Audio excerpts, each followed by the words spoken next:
अस्सलाम वालेकुम वीवर्स, कैसे हैं आप? ठीक हैं? मलिक रैबिट फार्म से मलिक वकास।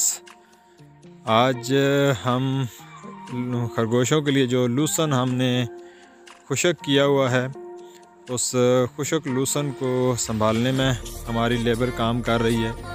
ये देखें, ये वो लूसन है जो हमारी रोज़ाना की बुनियाद पर लेबर काट के लाती है और इसको धूप पर बिछा दिया जाता है खुश्क होने के लिए, ताकि 1 या 2 दिन में इसको ये खुश्क हो जाए 50% और फिर इसको खरगोशों के आगे डाल दिया जाता है। और क्योंकि अभी बारिश का मौसम है, बारिश आने वाली है, इसलिए हमने अभी जनाब ये सारे का सारा लूसन कलेक्ट कर रहे हैं ताकि इसको संभाल लिया जाए और अगले बारिश के 3 या 4 दिन जब तक बारिश रहती है तब तक इसको इस्तेमाल करा लिया जाए।